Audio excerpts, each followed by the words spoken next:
could do this too. I think it's recording. Yeah. Okay. So the question is what kind of person do we wish to be? If I had to ask you that question, like I'm sure everybody's lived, we're all adults, right? We already have a sense. But if we wanted to, if we wanted to come up with the ideal person, like what kind of person would we want to be? And I think that that's what the Tanakh is doing. I always mention that Avraham or Avram, really. Av means father, and Ram means highest. So what is it? Really means prototype. Avram means a prototype type of person. So when you have people like Rashi and the Ram, everybody putting on Avram, oh, well, he was a man of chesed, it was all these different things about him. So it shows like we're trying to build a prototype person. So if we had to build the prototype person of what we want to be at, in our everyday life, so what would that person look like? Really, how would we envision that person? And and when we're striving to work in these classes, what are we trying to work to be? What do we want to be as the end game? Throw that out to you guys. What do you think the end game should be here?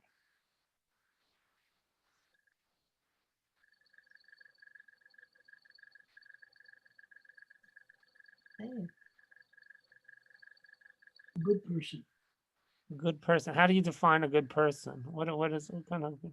Well, one that, first of all, is kind to others, thinks of others. He doesn't think of himself as first. He helps others. He's trustworthy. Okay. And Okay. He follows, of course, the, the religion. I mean, all the principles of our religion, our faith. Also, And maybe somebody who's happy with their lot in life. Okay. Yes. Aware of the world around him and his relationship or her relationship to the rest of the world, and family, working from the inner circle out, from the nucleus out. Okay. So I was thinking about it a little bit, and I don't know if there's no like one real answer, because I think everybody would have a different answer and have somewhat. I think that there's some general things, but there's a Gemara in Shabbos that talks about that. I think everybody knows that it talks about from Hillel. That these two people tried to get Hillel angry, right? And they made a bet that they get a 400 zuz, that they could get him angry. And so he starts asking him all these crazy questions, and he even gets him in the shower and everything. He's trying to get him all angry. And then at the end, he says he's angry at him because he lost his bet, because he can never get him angry. And he ends off saying that the man said, because I lost 400 zoos because of you. And Hillel said, be vigilant with your spirit and avoid situation. Okay, Hillel is worthy of having you lose 400 zoos and another 400 zoos and him not getting upset. In other words, he was somebody who was very, very content in his personhood. He was not somebody who wasn't impatient. He was very content of who he was as a person, that things that happen around him wouldn't affect him in life. I think that that's something to strive for. That's somebody who's very, who knows who they are and is very, very content with their themselves, work them themselves to the degree that they, that things don't bother them. And Hillel was one of the greatest scholars that we have had. Like, he had a lot of great things, and this is one really thing that has stood out, is that Hillel was able to make himself into a person. And I'm sure it took a lot of work. We see that it did about him, but he make himself into a person where things wouldn't rattle his inner core.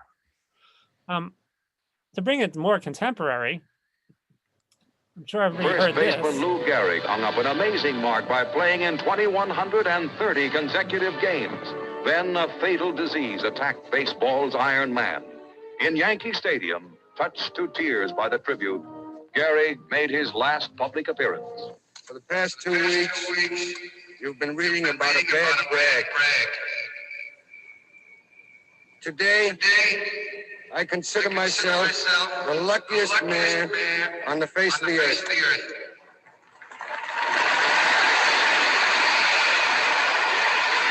When you look around, wouldn't you consider it privilege to associate yourself with such a fine-looking man as is standing in uniform in this ballpark today?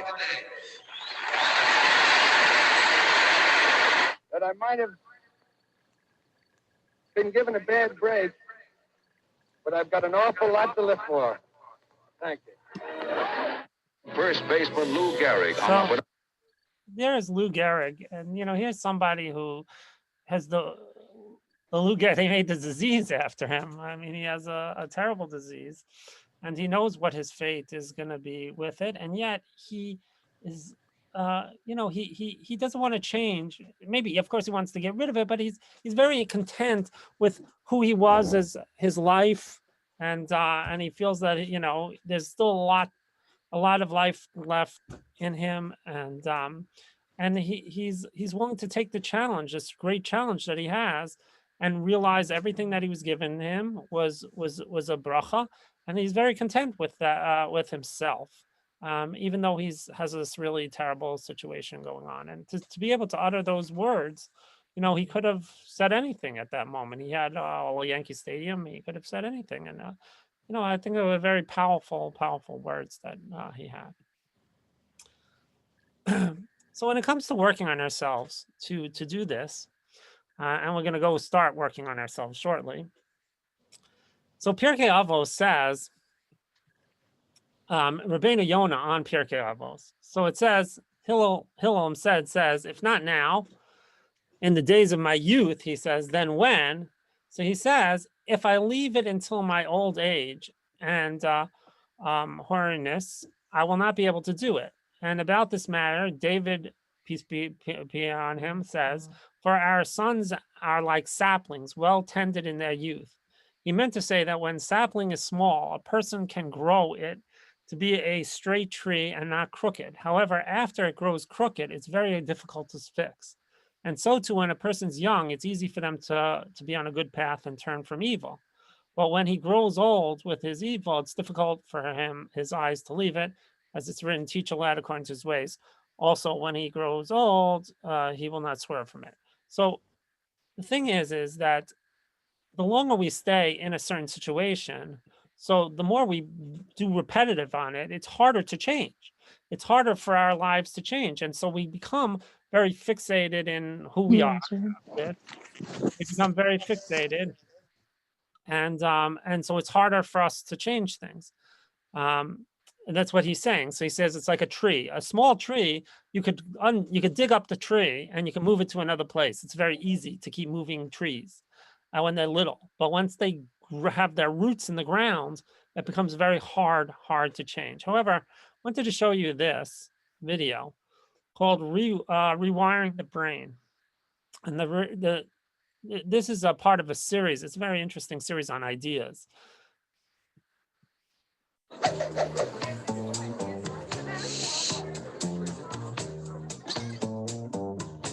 Do you worry that screen-based devices, computers, video games, smartphones, tablets, are rewiring your brain? Perhaps you should, because they certainly are. That's because everything you do transforms the connections in your brain. Plasticity is the brain's remarkable ability to change and adapt, forming new pathways in response to experience, and it occurs throughout life. Neuroscientists used to believe that as we aged, neural networks became fixed. But now the consensus is that the brain adapts all the time, and that you can teach old dogs new tricks. Yet brain plasticity has a potential downside. The scientist Susan Greenfield believes that we could be at risk from modern digital media. Electronic gadgets are literally reshaping our brains, and we don't know yet how far-reaching the effects will be. She's concerned that future generations may be plagued with attention disorders, screen addictions, and poor social skills. Of course, new technologies can also change us for the better, And she's also suggesting they could be used to boost creativity. But if things turn out really badly, in the future, education will all have to be delivered in 2-minute animations. So I thought this, you know, I wanted to show that we can change our brains. I think anybody at any time could change, and we could become, you know, the certain type of person that we feel is that, you know, Avram is that prototype person. So how are we going to do that? And so over the course of these different things, I've been giving ideas, but we haven't been really working together on it. I've been giving the ideas and then saying, okay, you guys could go work on it. So maybe now we could actually work on it, you know, here in the class. And so, whoops. So I want to do we'll take a case called Helping Will Help Phil Connors. Who is Phil Connors? You know, anybody? I hope people, I figured people are going to look it up if you don't know who Phil Connors is. Anybody know who Phil Connors is?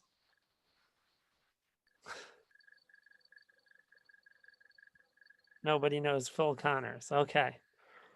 So Phil Connors is from the movie Groundhog Day. Has anybody seen the movie Groundhog Day? No. If you didn't see the film movie Groundhog Day, your homework is to see the movie Groundhog Day. Yes, I saw it.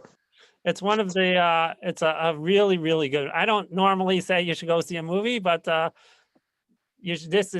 to be a good Musser movie. So I'm going to ruin a bunch of the movie for you in this thing, because we're going to see the case of Phil Connors.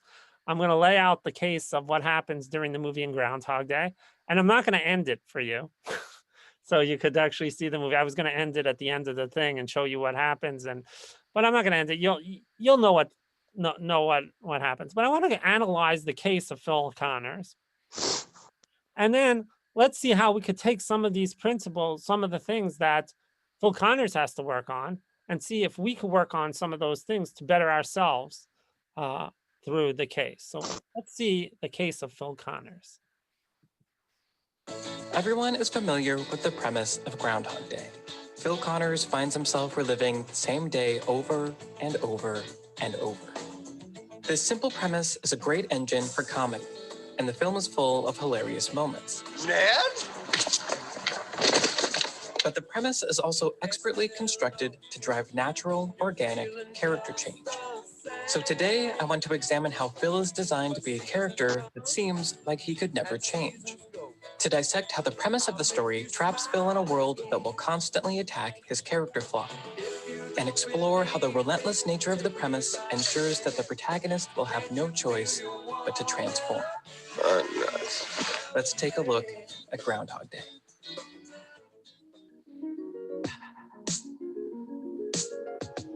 In his book, How to Write Groundhog Day, one of the screenwriters, Danny Rubin, discusses how he'd been pondering immortality while conceptualizing the story.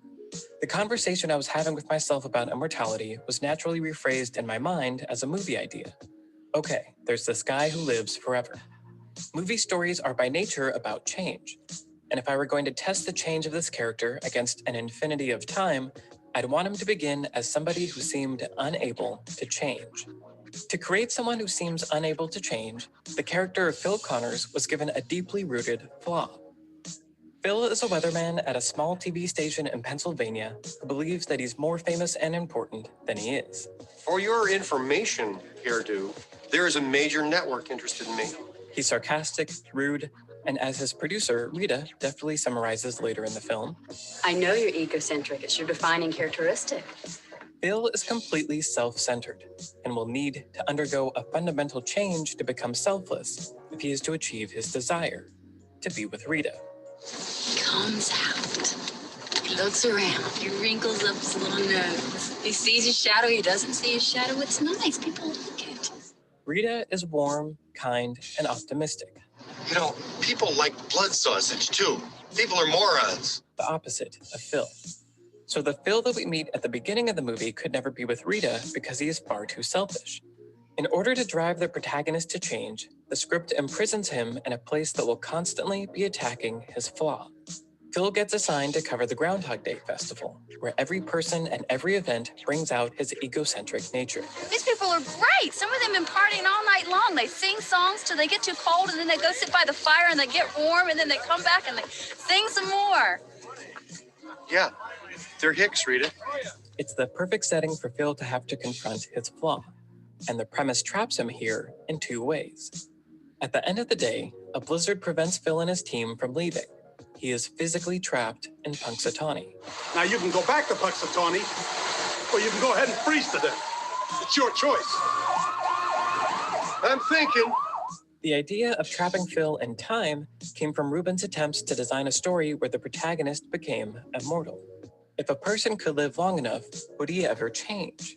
Maybe if guys like that had more time, they would eventually mature. Maybe one lifetime is not enough.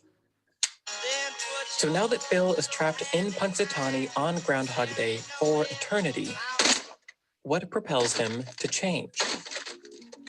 The brilliance of Groundhog Day is that once all these elements are set up, the protagonist's change is the inevitable consequence of the premise. Once Phil is stuck repeating Groundhog Day, he is propelled through his character arc in two ways. He either pursues a specific goal until he has to admit failure and move on, or he indulges himself until he gets bored. At first, Phil wants to understand what's happening to him. When are the long distance lines going to be repaired? And tries everything he can think of to fix it. Well, what if there is no tomorrow? There wasn't one today. He tries calling for help. Hello?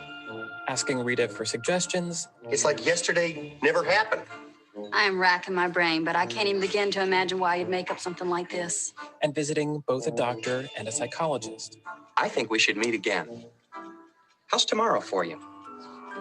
But once it becomes clear that Phil can't escape this new reality, he tries to exploit it.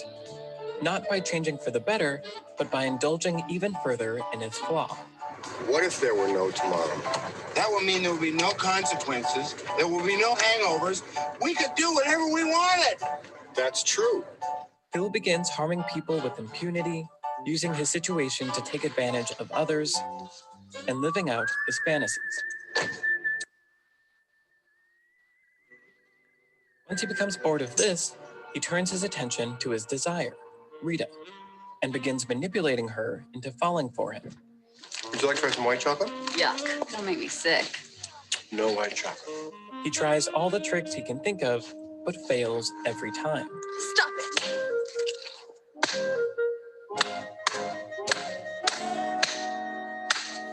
Rita sees through to the real person inside and knows he is still consumed by his flaw.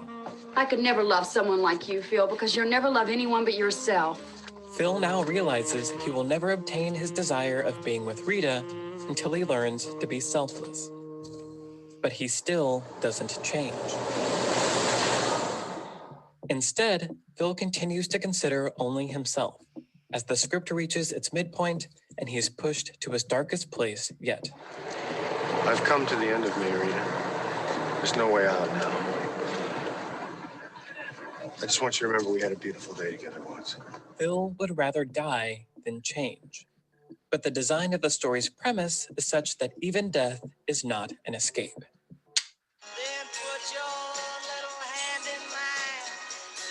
So once again, it's not until Phil has exhausted even this path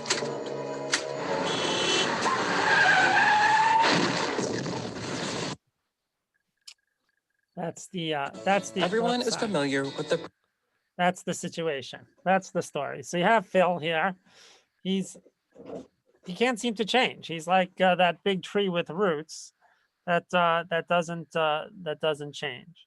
So the question is how do we get Phil to change?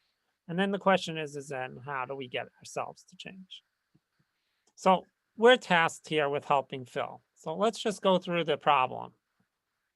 Phil he pursued every single quick fix for his problems, but they all seem to end up in failure. He cannot change his time or his place. He has failed to transform his character through attaining more power, wealth, or status. He even tried to indulge himself in every types of things, but this just leads to boredom. And this is what we see, I think, in a lot of people who get frustrated with life, that this is the thing. that they're stuck in their time, they're stuck in their place.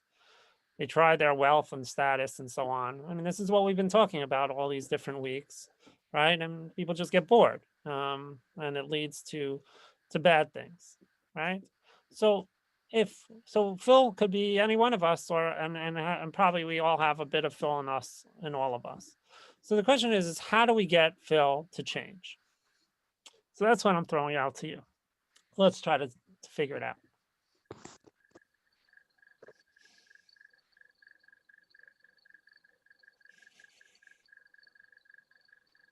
Or else he's stuck in this time loop and he's never going to be able to get out.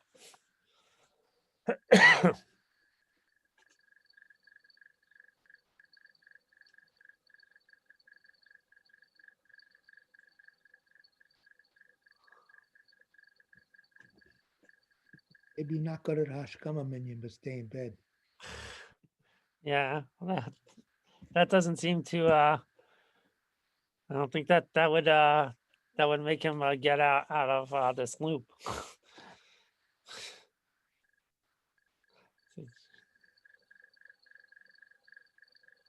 So for those who saw the movie, what happens? What does he do? Basically.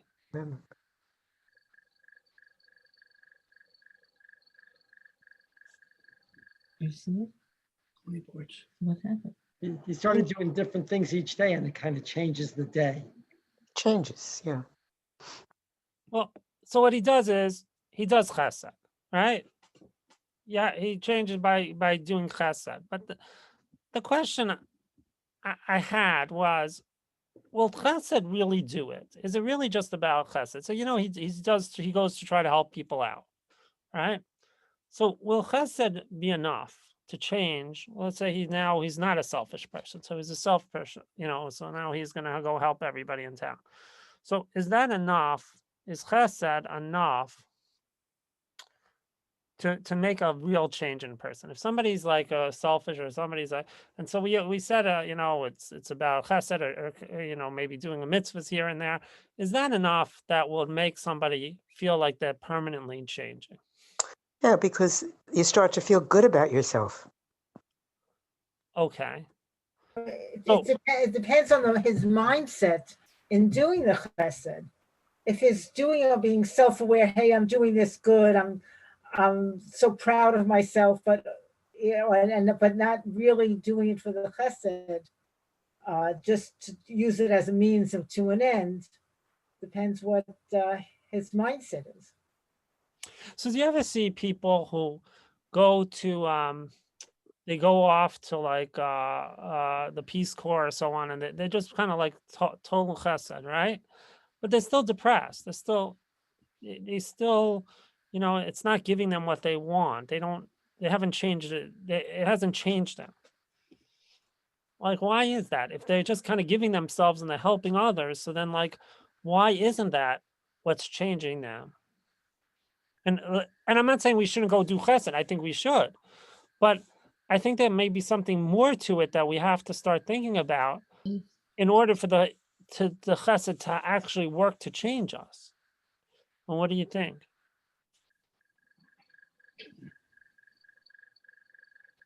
Like, what does that look like? What's behind it?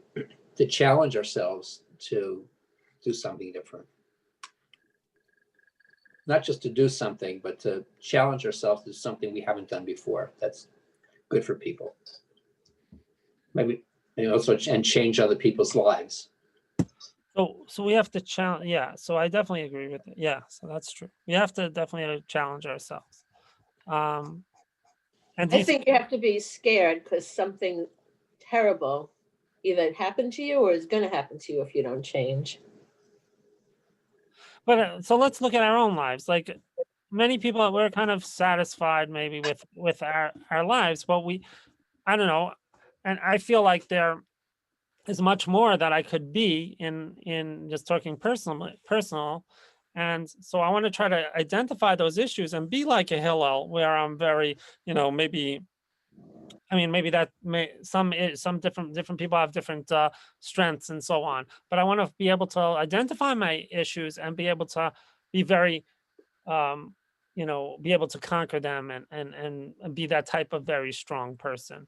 So I'm not sure. So yeah, so just doing the action. The question is, the chesed is the action, right? Just doing an action, is that enough to bring about the change of it? Now, Judaism is very into that, right? We do a lot of mitzvos, and that helps us build up those aspects, and there's definitely something to it. But is that it? Does anyone like, if we're now the psychologist for Phil? What do we tell Phil?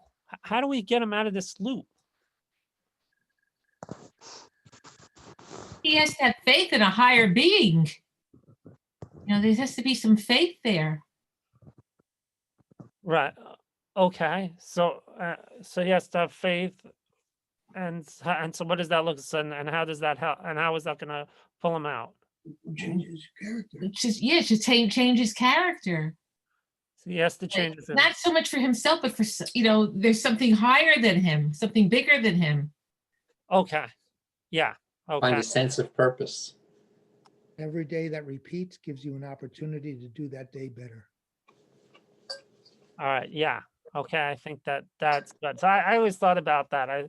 If I had like a day like this, I thought about this movie ever since I've seen it. I mean, I think about it all the time.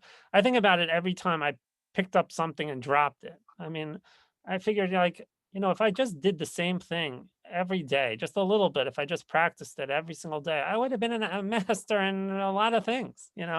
I started karate when I was little. I would have been a black belt by now. I started piano, I would have been able to play. I learned the Torah many times, and then I've dropped it, and I wonder if I would have known the whole Torah like Rabbi Grossberg does, where I could get up and read any parsha at any time. So there's things like that's what the Groundhog Day shows you, that if you do that every single day, you could get to there. So any other ideas on how we could help Phil? It's a level of commitment. I think in our earlier series, when we saw these people that had real challenges in their lives, and as opposed to the lottery winners, and these people with all the challenges, they put just a tremendous amount of effort to, they convinced themselves, I'm going to do this, I'm going to overcome this. And they found joy and happiness in just surviving and bettering themselves. So it's a very deep level of commitment. Yeah. So I was thinking that a few things that I think that I would do with Phil. And the first thing I would tell Phil maybe is to try to simplify his life a little bit. So there's a Rashi that says, that he talks about how the Jews during the Midbar, so why did they get, when they asked for man, it's fine. When they asked for meat, so Rashi says, basar la'achol, that when bread fell in the morning and flesh in the evening, because the bread they asked for was proper thing to demand, since it's impossible for a person to exist without bread. But meat they asked was improperly, for they had abundance of cattle, and besides it was possible for them to live without the eating meat. On this account, he gave it to the evening at the time when it could cause trouble and not be as favorable. And we see throughout that we have who's Ezehu Ashir Asamech Bechalko, and Isha Machzor Ohav Simcha Ohav Yain V'Shem and Lo Yashir, that it says that someone who loves wine and oil, they won't grow rich. In other words, to simplify your life, to feel like, we don't have to run after every single thing, all the things that we talked about that doesn't bring happiness. But what's the simplest thing in your life? How can we simplify your life in the sense of reaching, the basics of what your needs are, and building from there. Phil was somebody who wants to kind of conquer the world all in one shot. He thinks very highly of himself. And I think that a lot of us fall into this thing where we feel very much like we have, to keep accomplishing certain things, and we start, we're all over the place, and we're not really grounded in anything. I think that this epidemic makes every day seem the same. And we've had to change. Yeah, absolutely. So how do you feel like we've changed? Pardon? So how have we changed, for the better or for the worse? We've, in some ways, we've changed for the better. I Like what think people who were basically good became even better. They're very concerned about others. And we've just learned to do without a lot of things, and we've learned to replace things. We've forged different relationships. We appreciate things that before we took for granted. Yeah, I agree. I mean, I hope people, I'm not sure everybody, but yeah, I do hope. I think people are are learning, and some people are doing that. I think other people are losing it a little bit also. Right. Right. Well, give me one more thing. I'll give you some other things that I think that maybe we could think. Now, I think he has to create value. This is what I was thinking. He has to create value. So what does that mean? So there's a unique drive with humans to create value. We want to create things to whatever we invest our time, right? Appreciation, time, energy, effort, sacrifice in groups or objects or behavior or religion or whatever it is. We don't just really experience it. We really create that value. A sunset only has value if we appreciate it. If you don't take the time to appreciate that sunset, so then it's not worth anything. I mean, it's there, it's nice, but we never appreciate it. So it's just part of nature. Okay, we have trees growing in the sunset, right? Most people don't pay attention to it. If you stop and say, wow, that's really a beautiful sunset. So now it's a valuable experience that we have. And we see that in the movie as well, that he does try to create value. So I was thinking about this a lot, that when it comes to especially in religion and everything, so there's a Bereshis Rabbah that says that the ordinary conversation of the patriarch's servant is more pleasing to God than the Torah of their children. So we're talking about Eliezer. Eliezer, it goes on and on. The whole story of Eliezer going for the wife of Yitzchak, who ends up to be Rivka. So this is a very, very long story. The incident involving Eliezer is 2 or 3 pages, right? And it's repeated again when Eliezer has this conversation, where the laws, where halachos, like such as the whole halachos of all the creepy creatures and part of the Torah. So that's very quick. The law that the blood imparts ritual impurities, and that's all derived. It's not like it's all derived from the rabbis have to derive a lot of this stuff, right? It's not mentioned. Those halachas are not mentioned, but yet the story is mentioned. It's a long story. So I was thinking, we can't just be told what to do. You have to be inspired. There has to be a value in it. We have to understand the value of what we're doing in life, whatever it is. We have to find that value, and then it becomes meaningful. Like if I go to somebody who doesn't know anything about Judaism, and you say, "Oh yeah, you can't eat that hamburger. It's not kosher." There's no value in that to them, so they don't understand it. That's why they don't understand, because there's no value. They say, "Oh, because God said so." I don't know anything about that, right? So you have to kind of have value in the system before each of the individual laws are anything meaningful. So I was thinking about that in my life, and I just want to give an example, and then I would love to hear from your life, like something that maybe you didn't have value in, and then gained value. So, like for me, I took a course in college. Like I knew nothing about art, zero about art. And I took this course in college on art appreciation. And I had a great teacher. And she brought the world of art to life. And I was just doing it as like an easy A course. Like I wasn't really, I needed to fill up my schedule, and I was just getting an easy, like I figured art appreciation is going to be easy A to fit in my schedule and so on. And all of a sudden in this course, like became very meaningful to me. And I started understanding about things. Like I would go to the museums, art museums. In fact, on my I took Deborah to an art museum on one of our first dates, and I was trying to explain to her like some of the things that I learned, that I gained going to many art museums after she gave that to me. But some of the things that she tuned me into was the idea of capturing beauty and creating beauty in the world. And that was something that, coming from, growing up, I never really saw that before. I wasn't an artist. I can't draw. I wasn't very good. But when I understood the principles about how to look at the world and try to capture the beauties of the world, and then trying to manipulate to bring about different types of beauty, it really resonated with me. I went to the thing. I spent a lot of time on Van Gogh. I took a Van G- and I took Deborah to the Van Gogh. She was not really interested at all.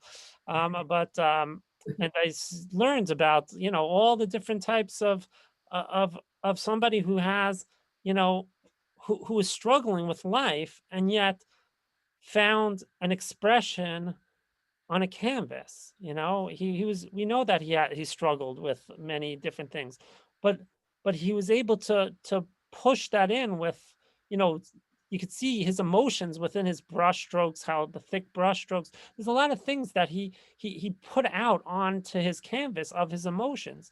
That resonated to me, something that I never thought would. And that had a practical effect on me, because I started to get into other types of things, like teaching Photoshop. I know I can't draw, but I realized that I could create beauty in the same art by using Photoshop, and through movies and so on, and creating videos and those type of things. But um, that all happened because of an appreciation that I didn't have, and I think it made me a deeper person because of this experience. So I think that goes back to making beauty, to something that, where a value. I mean, where I created, where there was a value. I didn't see the value. I never saw the value in it. I would hate art museum. If you take me as a kid or before that course, I would have just been bored and like been running out of there. But because I understood the value of it now, I could appreciate it, and then it meant something to me, and then it worked into changing my life. There's practically manifested in itself in me. Does anybody else have an experience where that happened to them that they're willing to share? I'll go out on a limb here. So I believe that people are shaped by their value system and the significant events in their lifetime. And in my case, and in my professional life, that has to do with becoming debt adverse, for instance, and in teaching a course to seniors in personal finance and teaching them on how to conserve and on how to move forward in life. That helped me to translate to them my philosophy, and it helped me to relate to them and them to relate to me. That's very good. Very good. Anybody else want to share something? Okay, so I think that this is important for us to start thinking about certain things that we might not, in our lives, that we might not have valued, and then trying to understand it better, to try to find out what is the values of certain things that other people do find valuable, like music. It could be music or art. It could be anything. For some people, it could be family, who they don't have family or friends, and they don't understand. Like some people, they tell me that they just can't stand being around people. But a lot of people find, as we talked about, how the important relationships. So it's understanding the value of being around people. It's understanding the value of chesed. So if if Phil, for instance, didn't understand the value of chesed, then just doing the chesed just to get out of the loop wouldn't work. It wouldn't work because he would be able to do stuff, but it would show through. Like it would show that, especially with Rita, right? She would see that he's just trying to get out. It's just another trick to get out of it. And if you're just doing it as a trick without doing it, if I go to an art museum and say, okay, I'm going to be cultured and I'm going to look at these pieces, you're going to become bored rather fast, and you'll just give it up because you don't see the value of spending the time and trying to really understand what's involved in the art. And the same thing with the religion, and the same thing with the Daf Yomi, and same thing with anything, that if you don't really see the value, you're never going to be able to go on with it.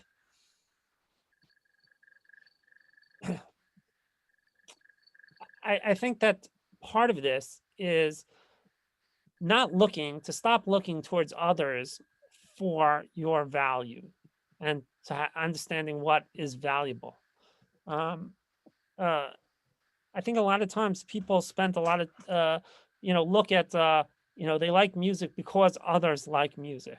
They like art because others like art. Now, I do think you should see, why do other people like art? Why do other people like music? But it shouldn't be that we should just look to them for our values or what we find valuables, but we have to find it within ourselves. It has to be something that we care about in order for us to make a change in our lives with it.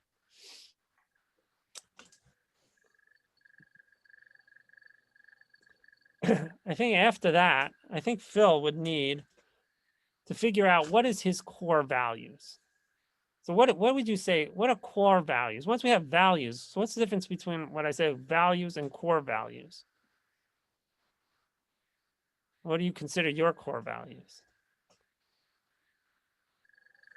Core values don't change. Is that the idea? I think core values do change. I think throughout life, like the core values I had when I was 20 is definitely not the core values that I have today. But anybody else have like Core values are what are intrinsic to you, that are at your base. That's your basic value. Was it? That's your base. Yeah. I think it's the most important. This is the way I put it. What do you stand for? How would you like to be remembered? Like, what are the main things that when you prioritize when things come up and you have to prioritize, you should prioritize to your core values. So for instance, for me, religion is a very core value.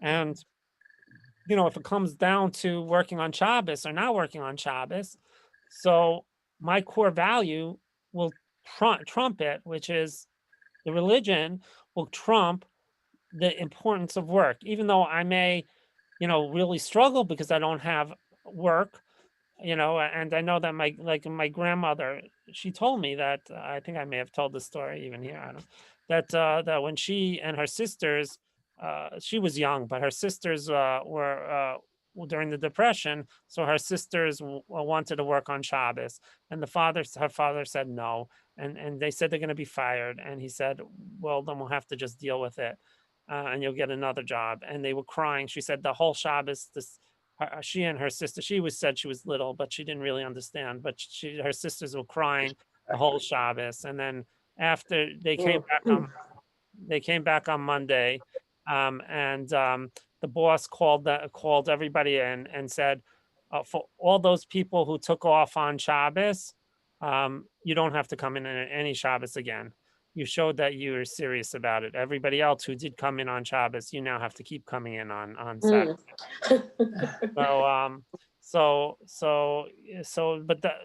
That's a core value. Their core values defined it. So we have values that we have to bring value to things in our life, but we also have to have our core values. And it's important for us to sit and try to figure out what are our core values. And this is something you should really, think about in your journal.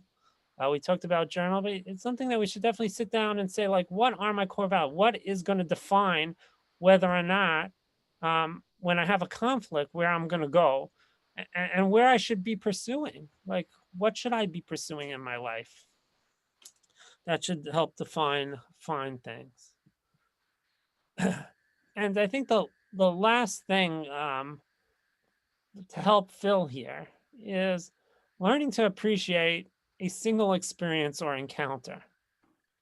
And you know, with Phil, when he's repeating the day, so there's a lot of experiences that he has that he has to get it right. He has to get the entire day right in order to get out. And I think that, so then he starts seeing that each experience means something, because if he blows one of those experiences, he's going to have to keep repeating the day. I think that's so much in our lives also, in my life, you know, that we have to try to see every experience and every encounter should be very meaningful to us, and see what, we never know what it could bring to us and how it could help change us. And even if it's just to tell the person like Hillel, what we saw in the story of Hillel, to say, you know, I'll answer your questions, but I'm not going to become angry, because I'm going to use that experience to work on myself to not become angry. So that's learning from that experience. That's gaining from that very frustrating experience to become the better person that he is. And I think that that's something that we all need to do, is start looking at every single experience that we have and realize that there's no simple accidents. He writes here, Wayne Dyer, appreciate everything and everyone. Look upon every experience you've ever had and everyone who've ever played a role in your life as if it's being sent to you for your benefit, that you should grow from each encounter, each experience. In this universe, which was created by a divine organized intelligence, there are simply no accidents. So I think maybe if we use some of these principles to break down like what happened to Phil and try to help ourselves, you know, maybe it will help us work on some of these things to become a person. And I think it would be nice to think about over the course of the week, what kind of people. I brought Hillel, I brought Lou Gehrig, you know, somebody who's you know, who's gone through a really tough thing and strong enough to be okay with his life and okay with his, you know, and appreciative of his life and his situation. But what kind of person would you look to as to such a thing? And again, you should go back and start asking yourself these questions, like who would you want to be? You know, who are you working to? Why are you attending these classes? Who you want to work towards? And what steps should you take to better your life to get to that level?